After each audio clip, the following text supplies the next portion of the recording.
चलिए देखिए, अब ये लोग पढ़ेंगे हिंदी व्याकरण में वर्णमाला। क्या पढ़ेंगे? वर्णमाला। आप लोगों का विद्या ज्ञान का एग्जाम है, नवोदय का हो, सैनिक का हो, मिलिट्री का हो, या कोई बोर्ड एग्जाम हो, ठीक है। तो हम लोग अभी जो पढ़ेंगे चैप्टर का नाम है वर्णमाला। क्या है? वर्णमाला। ध्यान दीजिएगा, वर्णमाला। तो जैसे मैं हमेशा मेरा एक और आता है, क्या सिस्टम रहता है, जो पढ़ने जा रहे हैं पहले इसका नाम देखेंगे। क्या नाम है इसका? वर्णमाला। वर्ण आपके लिए नया शब्द होगा, लेकिन माला तो जानते हो ना, सब माला पहनते हो, है ना। जैसे मैं भी माला पहना हूं, पहना हो ना। क्या है? माला है। तुलसी का माला है। किसका माला है? तो बोलेंगे तुलसी माला। क्या बोलेंगे? कोई इसका माला पहनता है, रुद्राज का माला पहनता है। तो ए लिखी किसका माला है? वर्ण का माला। किसका माला? अरे सिंपल हो रहा भाई। प्रयास सही रहता है कि आपके हमेशा के लिए याद हो जाए। क्या हो जाए? याद हो जाए। ध्यान देंगे तो अब देखिए इधर वर्णमाला। क्या पढ़ने जा रहे हैं? वर्णमाला। देखिए अब वर्णमाला, हिंदी में वर्णमाला किसे कहते हैं? पहला प्रश्न यही शुरू होता है, वर्णमाला किसे कहते हैं? Are you ready? तो माला शब्द है, तो वर्णों के सार्थक समूह को वर्णमाला कहते हैं। वर्णों के सार्थक समूह को वर्णमाला कहते हैं। इधर देखिए, आप लोग पहले से ही कुछ जानते हो कि हिंदी वर्णमाला में टोटल कितने अक्षर हैं? कितने हैं? बहुत बढ़िया, बहुत बढ़िया। कितने हैं? 52। तो मैं आप लोगों को थोड़ा स्मार्ट तरीके से बताऊंगा, क्योंकि बाकी बुक तो सबके पास सही है, व्याकरण पढ़ के करते हो आप लोग, है ना। इसलिए मैं थोड़ा सा आपको टेक्निक से, मैंने स्मार्ट टेक्निक से, कि आप लोग समझ सको बढ़िया से, हमेशा के लिए याद हो सके, इस तरह से बताने का प्रयास करूंगा। देखिए वर्णमाला, वर्णों के समूह, वर्णों के समूह। वर्णों के समूह का मतलब कि क्रम से, जैसे आप लाइन लगते हो ना, अब लाइन लगते हो सुबह सुबह प्रेयर में, तो पहले कौन लड़का होता है? छोटा, फिर उससे बड़ा, फिर उससे बड़ा, फिर उससे बड़ा, फिर सबसे बड़ा, ऐसे होता है ना। तो वर्णमाला का भी सिस्टम एक हो, पहले कौन आएगा, उसके बाद कौन आएगा, उसके बाद कौन आएगा, है ना जी। चाहे किसी भाषा का वर्णमाला हो, जैसे इंग्लिश में पढ़ते हो, पहले क्या आता है? ए बी सी, है ना। तो इस सिस्टम को ही बोलते हैं वर्णमाला। क्या बोलते हैं? वर्णमाला। अब क्लियर हो गया? वर्णमाला किसे कहते हैं? क्लियर हो गया? वर्णों के समूह को, वर्णों के समूह को क्या बोलते हैं? वर्णमाला। वो भी सिस्टम से, नहीं कि क आया फिर आ गया च त, तो वर्णमाला वो नहीं कहलाएगा। वर्णों के क्रमबद्ध, है ना, सार्थक समूह क्या बोलते हैं? वर्णमाला कहते हैं। ध्यान दीजिए, तो वर्णमाला तो आपको पहले जानते हो, क ख ग घ हिंदी में टोटल कितने हैं? 52 है। तो इन 52 को दो भाग में बांटा गया। कब भाग में बांटा गया है? मैं बताऊंगा 52 कैसे, क्योंकि कभी कभी 44 भी माना जाता है। गिनोगे ऐसे ना तो कम हो जाएंगे। कितने हो जाएंगे? कम हो जाएंगे। गिनोगे ना तो 52 नहीं होगा, 52 नहीं होगा। तो कंफ्यूज नहीं होना है आपको, कंफ्यूजन सारा दूर हो जाएगा अभी, लेकिन ध्यान से देखेंगे तब सारा कंफ्यूजन दूर हो जाएगा। तो इन 52 को दो भाग में बांटा गया है। कब भाग में बांटा गया है? ध्यान दीजिएगा, कब भाग में? दो भाग में। एक का नाम है स्वर। क्या नाम है? स्वर। ध्यान दीजिएगा, स्वर क्या नाम है? और दूसरे क्या नाम है? व्यंजन। यहां तो क्लियर है ना? यहां तक सबको क्लियर, यहां तो कोई दिक्कत नहीं होगा। अब देखिए, ये जो स्वर की संख्या है हिंदी में 11। कितनी है बाबू? कितनी है? 11। और जो व्यंजन की संख्या कितनी है? 33। बहुत सुंदर। तो एग्जाम में तो 3 नंबर यही से हो गया कि हिंदी में कुल कितने अक्षर हैं? 52। कितने स्वर हैं? कितने व्यंजन हैं? अब देखिए अंदर जाते हैं। अब उसमें क्या पूछता है कि अभी जैसे गलत किया था, आपने दोनों गलत किया ना, कि दीर्घ स्वर कौन है? दीर्घ स्वर कौन है? कहीं पूछ देता है संयुक्त स्वर कौन है, मूल स्वर कौन है, ह्रस्व स्वर कौन है, दीर्घ स्वर कौन है। समझा है ना? तो गलती यहां होता है, गलती यहां होता है। तो उसी गलती को यहां के क्लियर करेंगे। देखिए इस स्वर को ही बांट दिया गया बाबू, बांट देते ही पे 4 भाग में। कब भाग में? हाँ, स्वर भी 4 प्रकार के। कब प्रकार के? 4 प्रकार के। अब देखिए, एक को बोला जाता है ह्रस्व स्वर। क्या बोला जाता है? ह्रस्व स्वर, ह्रस्व। और एक को बोला जाता है दीर्घ। क्या बोला जाता है? दीर्घ। ध्यान दीजिएगा, दीर्घ। और एक को बोला जाता है संयुक्त। क्या बोला जाता है? संयुक्त, संयुक्त। और एक को बोला जाता है लास्ट में प्लुत। क्या बोला जाता है? पलुत। यदि ध्यान से समझिएगा ना बाबू, आपको इंटरमीडिएट बीए तक काम आएगा, समझ गए ना। और सारा यूपी लेखपाल, यूपी पुलिस, दरोगा, सारे एग्जाम में एक क्वेश्चन आते हैं, समझ रहे हैं ना। नवोदय विद्या ज्ञान के लिए लाइफ टाइम, कब के लिए? लाइफ टाइम के लिए। और यही चीज पढ़ना है। व्याकरण की यही खूबसूरती है, व्याकरण की यही खूबसूरती है कि आप 5 में पढ़ रहे हो। संज्ञा किसे कहते हैं? तो किसी व्यक्ति, वस्तु, स्थान, जाति, भाव के नाम को क्या बोलते हैं? संज्ञा। संज्ञा कितने होते हैं? तो 5 में भी आप ये चीज पढ़े, जब पढ़ जाएंगे, चले जाएंगे बीए में, तो भी यही पढ़िएगा, बदलेगा नहीं, बस थोड़ा सा उसको एडवांस हो जाएगा। इधर देखिए, तो मैंने बोला स्वर होते हैं 11, कितने होते हैं? 11। लेकिन अब स्वर के अंदर भी भाग है, एक को बोलते हैं हर्ष स्वर। कौन स्वर? दीर्घ, संयुक्त और प्लुत। इसका एक और कभी कभी लघु भी पूछा जाता है, क्या कहता है? सॉरी, इसका एक और नाम है, हर्ष भी बोलते हैं, कोई इसको लघु भी बोलता है। क्या बोलता है? तो घबराइएगा मत, लघु क्या हो गया? लघु सेम चीज वही है, लघु अलग अलग नहीं है। और इसको भी दीर्घ को कभी कभी बोलते हैं गुरु। क्या बोलते हैं? गुरु। क्या बोलते हैं? गुरु, है ना। कंफ्यूज नहीं हो रहे हो? नहीं, हटा दे रहा हूँ, कंफ्यूज जाओगे। किधर गया डस्टर? किधर गया? Where is duster? कंफ्यूज जाओगे, मैं हटा दे रहा हूँ। स्वर किसे कहते हैं, है ना। इधर देखिए, तो हर्ष में आता है आपको अ। क्या आता है? अ, ठीक है। और अ के बाद आ नहीं आता है, आ नहीं आता है। फिर छोटी, कौन सा? छोटी, ठीक है, वेरी गुड। क्या आएगा फिर? छोटा हूं। अब क्या आएगा? नहीं नहीं, यही समझना है, यही समझना है। इसमें आता है री। क्या आता है? ध्यान दीजिएगा जो एग्जाम देने वाले, विद्या ज्ञान वाले, है ना। हेलो, वेयर इज, समझ रहे हैं ना। हस्व में केवल 4 आएगा, अ, छोटी, छोटा ऊ, री। समझा गया ना। एक टोटल कितने हो गए? कोई दिक्कत? 4 हो गए ना।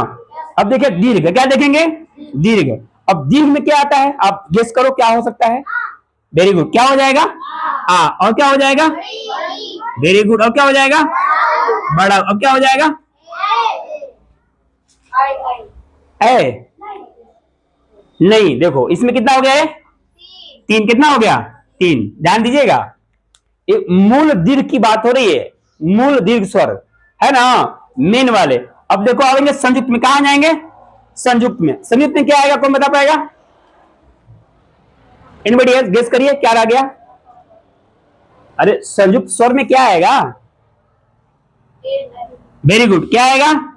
ए, ए, ओ।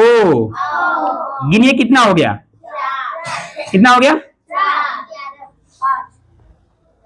5 हो गया। अब देखिए टोटल कितना हो गया? हो गया कि नहीं हो गया? अब 11 होते हैं, आप रटे तो स्वर 11 होता है, लेकिन पूछे कौन कौन भैया, नाम बता पाइएगा। तो केवल ये नहीं बोलना है कि अ से लेके ओ तक स्वर है, ये भी बताना है। एडवांस यही हो जाएगा। देखिए एडवांस मतलब एग्जाम के लिए आप जब डीपली अध्ययन कर रहे हो ना, जैसे यूपीएससी में, डीएम में क्या होता है, जब एग्जाम देते हो, बड़े एग्जाम देते हो ना, उसमें क्या होता है? अलग शुरुआत, यही सब बातें हैं। संज्ञा आता है, सर्वनाम आता है, जीरो, माने कि यही सब चैप्टर होते हैं, लेकिन उसमें एकदम गहराई में क्वेश्चन आता है। कैसे आता है? गहराई में आता है, अंदर तक जाकर। हर्ष किसे कहते हैं? दीर्घ किसे कहते हैं? राजा कहां जाना तुम्हारा? यही कारण है, यही कारण है आपको, कुछ नहीं आता आपको। यहां बताया जा रहा है, आपका ध्यान कहीं और है। अभी क्या बताया समझिए, आप सुना आपने? सुनिए, ध्यान देखिए इधर, समझ रहे हैं बाबू। स्वर 11 होते हैं, लेकिन स्वर को भी 3 भाग में, मेन का भाग में बांट दिया गया 3 भाग में। मैं प्लुत ही बताता हूं, पहले क्लियर हो जाए। तो एग्जाम में कैसे पूछेगा? दे देगा कि इनमें से हर स्वर कौन सा है, कौन सा है, दे देगा क, अ, आ, बड़ी। क्या होगा? वही पूछेगा, बताओ इनमें से दीर्घ स्वर कौन सा है, दे देगा आपको छोटी, री, ए, आ। क्या होगा? ये ध्यान देना है, ऐसे एग्जाम में आएगा आपको। और आगे देखते हैं। अब पलुत क्या है? इस शायद आप लोग नया नाम सुन रहे हो, पलुत नया नाम सुन रहा हो ना। पलुत क्या होता है बाबू? ध्यान दीजिएगा। हाँ, पलुत क्या बोलेंगे इसको? आधा प प्लुत। अब क्या है?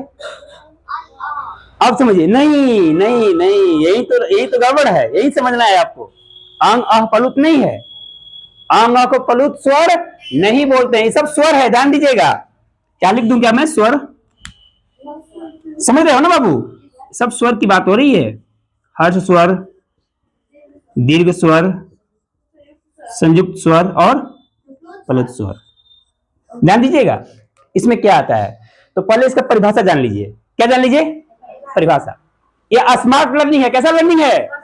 और आज का जो समय है बाबू ना, पूरा इतिहास भूगोल लिखने की जरूरत नहीं है, ट्रिक से पढ़ना है। कैसे पढ़ना है? क्योंकि पढ़ाई अनंत है, पढ़ाई सब कुछ पढ़ पाएंगे क्या हम लोग?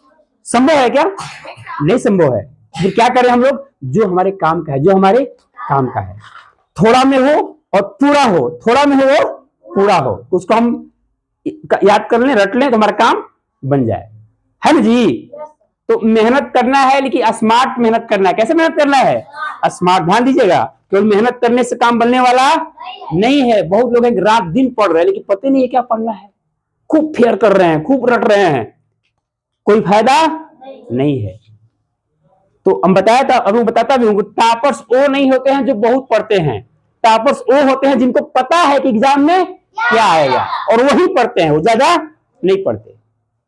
एक लड़की बनी थी, टीना डाबी, IAS बनी थी, 21-22 साल की उम्र में बन गई थी टीना डाबी लड़की, एक ही बार में, फर्स्ट टाइम में निकाल दी। जैसे पूछा गया कि बाकी लोग 4-4 बार 5-5 बार में भी नहीं निकाल पाते हैं, खूब तैयारी करते नहीं निकाल पाते हैं। तो उसने बताया था कि स्मार्ट लर्निंग। कैसे? मैंने जो सिलेबस में है उसी को पढ़ें। क्या करें?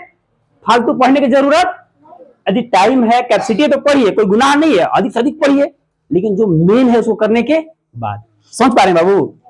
अरे समझ आ रहा है कि नहीं आ रहा है? तो देखिए, मैंने बताया स्वर 11 होते हैं, हर्ष स्वर, दीर्घ स्वर, संयुक्त स्वर और प्लुत स्वर। अब 11 तो 4 को लिखा है। देखिए, उनको नहीं समझ में आया। 4 3 4 कितना हुआ? 11 हो गया कि नहीं हो गया? तो इसी 11 को बांट दिया गया है ना। परीक्षा में खाली ये नहीं पूछेगा कि हिंदी में स्वर कितने होते हैं, 11 सबको पता है, 11 सबको पता है ना भाई, इसमें सबको पता है। जाके LKG में पूछे सब बता देंगे स्वर कितने हैं, पूछ के देखो। हाँ, लेकिन उनसे एक पूछ दोगे कि दीर्घ स्वर कितने हैं, तो बता पाएंगे क्या? बता पाएंगे क्या? उनसे पूछ दो कि संयुक्त स्वर कितने, बता पाएंगे क्या? यही में फंस गए तुम। अपने ही क्वेश्चन बता रहे इनमें से दीर्घ स्वर कौन है, नहीं बता पाया। बात समझ नहीं आया? समझ में आया कि नहीं आया? अब देखिए, अब थोड़ा इसका परिभाषा जान लेते हैं। कभी कभी यही पूछ देता है कि हर्ष स्वर किसे कहते हैं, दीर्घ स्वर किसे कहते हैं। ये तो जान गए कि हर्ष स्वर है, लेकिन क्यों है? बात समझिएगा, क्यों है भाई? ये हर्ष क्यों है, दीर्घ क्यों है, और ये संयुक्त क्यों है? जानना जरूरी है कि नहीं है? जान लें? अरे रेडी? अंकित रेडी नहीं है, घड़ी देख रहा है, कब 4:30 बजे घर भागू, है ना। इधर देखिए, इधर देखिए। हर्ष स्वर बाबू से बोलते हैं जिसको उच्चारण करने में बहुत कम समय लगे, बहुत एकदम अत्यंत छोटा, बहुत माने कि जल्दी बोला जाए। क्या बोला जाए? जल्दी। मैंने जिसको बोलने में कम समय लगता है उसको बोलते हैं हर्ष स्वर, जिसको हर्षई बोलते हो आप लोग ना, छोटी की मात्रा बोलते हो ना, इसका छोटी की मात्रा हर्षई बोलते हो ना आप, तो हर्षई यही है, हर्षई छोटी जो ही बोल लो आप। तो हर्षई स्वर को बोलने में कम समय लगता है, उसी को बोलते हैं हर्ष स्वर। क्या बोलते हैं? हर्ष स्वर, हर्षई। सीखना क्लियर हो गया? जिसको बोलने में बहुत कम टाइम लगता है। और तो दीर्घ क्या होगा? तो दीर्घ को सीधे बोलना है कि जिसके बोलने में इससे डबल टाइम लगे। कितना लगे? यानी इसको बोलने में 1 सेकंड लग रहा है तो इसको बोलने में 2 सेकंड लगे। याद हो रहा है कि नहीं हो रहा है? यानी हर्षई से दीर्घई को बोलने में दुगना टाइम लगेगा। सिंपल सी बात है, कोई दिक्कत? और सेम ऐसा ही है, ये थोड़ा लेगा, ये हल्का है, इससे भी थोड़ा और टाइम लेगा, ये थोड़ा और टाइम लेगा, और ये सबसे ज्यादा लेगा। ये 3 गुना कितना हो गया? कितना टाइम लेगा ये? बोलकर देखिए, आ टाइम लग रहा है, आ ए, लग रहा है कि नहीं लग रहा है? अब प्लुत का देखेंगे। प्लुत को बताएगा एनीबॉडी एल्स? प्लुत क्या होता है? किसी को नहीं पता? चलिए, आज के बाद आप लोग एकदम बिंदास बताओगे प्लुत क्या होता है। कहीं फंसोगे और एग्जाम में आ भी गया ना, तब चुटकी बातें बना दोगे। प्लुत किस क्रिया के नाम में तुम जान जाओगे। इधर देखो, प्लुत बहुत कम देखने को मिलता है, यह समझो कि विलुप्त हो गया है। क्या हो गया है? ये केवल पढ़ने के टाइम आता है, ऐसे कभी इसको देखने दर्शन नहीं होता, दर्शन इसका नहीं होता। तो प्लुत में आता है बाबू ओम। क्या आता है? ओम, जैसे देखो ओम दो तीन तरह से लिखते हैं, इसे लिख देता हूं देखिए देखिए, वो कभी तुमने ऐसे लिखा होता है, और यहाँ हिंदी का तीन होता है, हिंदी का तीन होता है, ऐसे म होता है, देखे हो क्या, देखे हो, देखो मैं देखे हो, तो यह कह सकते हो कि पलुत का चिन्ह है, किसका चिन्ह है, पलुत का चिन्ह है, यानी जो पलुत वर्ण होता है उसको ऐसा चिन्ह होता है उसका, हिंदी का तीन, हिंदी का तीन, ऐसे आप इसको ऐसे लिखते हो ना, ऐसे भी लिखते हो ना, कोई दिक्कत। तो पलुत स्वर में क्या आता है, ओम, क्या आता है, ओम, क्या आता है। अब इसका परिभाषा जानो, पलुत स्वर कहते किसे हैं, तो जिसको बोलने में 3 गुना टाइम लगे, स्वर से 3 गुना टाइम लगे, ज्यादा टाइम लगे, बोलकर देखो ओम, लग रहा है, नहीं लग रहा है, आप जितना खींच लो, ओम विलोम करते हो ना, ओम, टाइम लग रहा है, लग रहा है, नहीं लग रहा है, इसीलिए इसका नाम है पलुत स्वर, क्या नाम है। अब आगे बढ़े, अब इधर आ जाए, क्या इधर आ जाए, ये क्लियर हो गया, ओके। अब चलते हैं व्यंजन, कहां चलते हैं, व्यंजन, बाद में पूछूंगा सबसे कि पलुत किसे कहते हैं, दीर्घ किसे कहते हैं, है ना, संयुक्त किसे कहते हैं, अच्छा संयुक्त किसे कहते हैं, देखिए इधर देखिए, ये भी समझ लीजिए, ये जो संयुक्त है ना बाबू, ये 2 स्वरों से मिलकर बना है, कैसे बना है, ध्यान दीजिएगा, ये जो संयुक्त स्वर होते हैं ना, इसीलिए इनका नाम है संयुक्त, क्या नाम है, संयुक्त, सब में मिला हुआ है, जैसे अ बना है ना, ये देखिए ए बना है, यहां लिख दें क्या, ए बना है अ प्लस ई से, किससे बना है, अ प्लस ई से बना है, ये कोई दिक्कत। और ए बना है आपको अ प्लस ए ना, ओ से, किधर, ओ से, ए क्या बना है, ए, और ओ बना है आपको अ प्लस उ से, अब अ प्लस उ से क्या बना है, ओ, और आपको जो अ है, अ बना होगा किससे बताइए आप लोग, अ प्लस ओ से, ओ से ना, ओ क्या हो जाएगा, ओ, कोई दिक्कत, अरे समझा रहा है, यानी जो संयुक्त है वो 2 स्वरों के मिलने से बने हैं, इसलिए इनको बोला जाता है संयुक्त स्वर, क्या बोला जाता है, संयुक्त स्वर। आगे बढ़े, इधर देखिए, अब व्यंजन में चलते हैं, देखिए व्यंजन में क्या है बाबू, व्यंजन का बहुत संख्या ज्यादा है, व्यंजन का संख्या ज्यादा है, 11 है, तो कितना है, 11 के 11, 11 गुना 11 तिया और गुना, हाँ तो ऐसे भी याद कर सकते हो कि हिंदी के स्वर से व्यंजन 3 गुना है, 11 के 11, 11 दूना 22, 11 तिया 33, है ना। तो अब देखते हैं कैसे, तो व्यंजन को भी इस तरह बांटा गया है, जैसे यहां बांटा गया ना, यहां भी बांटा गया, देखिए पहले होता है स्पर्श व्यंजन, कौन होता है, स्पर्श, क्यों होता है स्पर्श, और दूसरा होता है आपको अंतःस्थ, क्या होता है, अंतःस्थ, सब में व्यंजन जोड़ सकते हो आप, ठीक है, और इधर आपको हाँ उष्म व्यंजन, क्या होता है, उष्म व्यंजन, उष्म व्यंजन, उष्म उष्म व्यंजन, उष्म व्यंजन, और क्या होता है बताइए, वेरी गुड, कौन होता है, संयुक्त व्यंजन, और बताइए,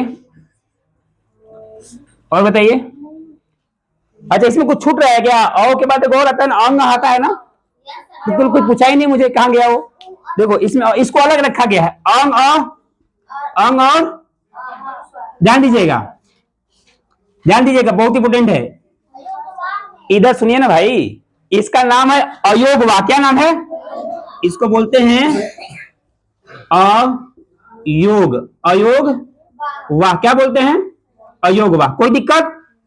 लेकिन एक बात यहां और ध्यान रखिएगा, अभिषेक चौधरना, सो रहे हो क्या, नींद आ रहा है, क्लास में नींद आएगा तो कैसे आगे बढ़िएगा, नींद चैन को त्यागो तुम, नींद चैन को, जब तक ना सफल हो नींद चैन को त्यागो तुम, संघर्ष का मैदान छोड़ मत भागो तुम, है ना, कल ही था उनका जन्मदिन, हरबंस राय बच्चन का, जब तक ना सफल हो नींद चैन को त्यागो तुम, आगे क्या है, संघर्ष, संघर्ष छोड़ मत भागो तुम, संघर्ष का मैदान छोड़ मत भागो तुम, कुछ किए बिना जय जयकार नहीं होती।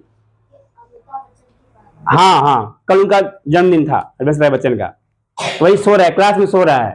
तो जो सोएगा सो खोएगा, जो सोएगा सो खोएगा, जो जागेगा सो पाएगा। तो आप समझ लीजिए, कुछ करना है कि सोना है। इधर देखिए, तो मैंने क्या बताया, अंग और अह क्या बोलते हैं इसको, अयोगवा। इसके बारे में और सीख लीजिए। कोई पूछ देगा कि बताइए यह स्वर है कि व्यंजन है? बसंता जी, अंग और अह स्वर है कि व्यंजन है? कौन बताएगा? Raise your hand. क्या है बताइए? स्वर है। क्या है बाबू? क्या है? सब लोग याद कर लो, न स्वर है न व्यंजन है, न स्वर है ना, याद हो गया? इन नपुंसक लिंग है। कौन लिंग है? याद करने के लिए बता रहा हूं, ऐसे मत बोलना नपुंसक लिंग है। न न न न स्वर है ना, याद हो रहा है? दे देगा, बताओ अंग क्या है, स्वर है कि व्यंजन है कि इनमें से कोई नहीं? तो क्या लिखोगे? दे देगा। आह बताओ क्या है, स्वर है कि व्यंजन है कि इनमें से कोई नहीं? क्या लिखेंगे आप? इनमें से कोई नहीं, ना ये स्वर है ना व्यंजन है। बाद में बताएंगे इसका और कुछ है, इसको बोलते हैं, इसको अनुस्वार बोलते हैं। क्या बोलते हैं इसका? बताइए दे रहे हैं आपको, बताइए दे रहे हैं। इसका नाम है अनुस्वार। क्या नाम है? याद कर लीजिए, अनुस्वार, अनुस्वार। और इसका नाम है विसर्ग। क्या नाम है? विसर्ग। क्या बोलते हैं इसको? कोई दिक्कत? क्या बोलेगा इसको? इसको बोलिए अनुस्वार, विसर्ग। इसका चिन्ह बता देता हूं। इसका चिन्ह होता है इसके ऊपर ऐसे ना, समझ गए? और इसका चिन्ह होता है ऐसे, चंद्र बिंदु। कोई दिक्कत? अरे समझ में आ रहा है कि नहीं आ रहा है भाई? इसको बोलते हैं अनुस्वार। क्या बोलते हैं? और इसको बोलते हैं, नहीं, देखिए ये दोनों चिन्ह अनुस्वार का ही है। किसका है? ध्यान दीजिएगा, ये दोनों चीज किसका है?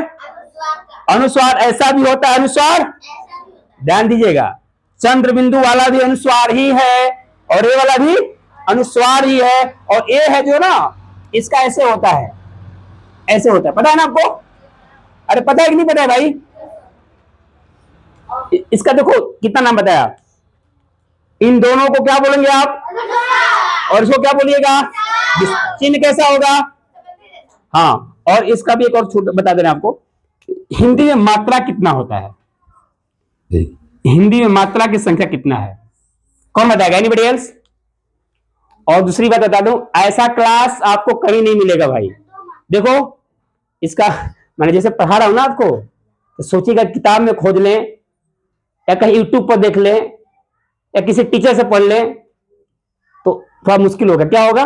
मुश्किल होगा, बहुत आपको थोड़ा दिक्कत आना पड़ेगा। तो इसलिए बाबू एकदम अलर्ट हो जाओ और समझ लो, दोबारा मिलने वाला नहीं है। और एक बार समझ गए तो कहां तक काम देगा? ग्रेजुएशन तक। कहां तक काम देगा? ग्रेजुएशन तक। ग्रेजुएशन तक आपको बिंदास बोलोगे कि इसको बोलते हैं अनुस्वार, इसको बोलते हैं विसर्ग। और एग्जाम में आ जाएगा कि इनमें से विसर्ग कौन है, इनमें से विसर्ग कौन है? क है, अ है, ए है कि अ है? दिक्कत होगा क्या? इनमें से अनुस्वार कौन है? दिक्कत होगा क्या? या दे देगा अनुस्वार का मात्रा बताओ कौन सा है? एक कौन सा, किसका मात्रा है? अनुस्वार। क्या बोलिएगा? यह किसका मात्रा है? अनुस्वार। यह किसका मात्रा है? विसर्ग। क्या है? विसर्ग। और इन दोनों को क्या नाम दिया गया है? कोई दिक्कत? अयोग। वाह, आगे बढ़े। अब मात्रा बता रहे थे, हिंदी में कुल कितने मात्रा है? कौन बताएगा? Anybody else? नोबडी? किसी को नहीं पता ना? अभी के बाद सबको पता हो जाएगा, सबको पता हो। जैसे पता है ना आपको कि हिंदी में कुल कितने अक्षर हैं? हिंदी में स्वर कितने हैं? व्यंजन कितने हैं? हर्ष स्वर कितने हैं? दीर्घ स्वर कितने हैं? संयुक्त स्वर कितने हैं? प्लुत स्वर कितने हैं? और मात्रा कितनी है? डोंट नो, है ना? You don't know. 13 बोल रहा है, 13 नहीं बाबू, 10। कितने हैं? याद कर लीजिए, कितने हैं? 10। ये भी देख ले कौन कौन, देख लेते हैं।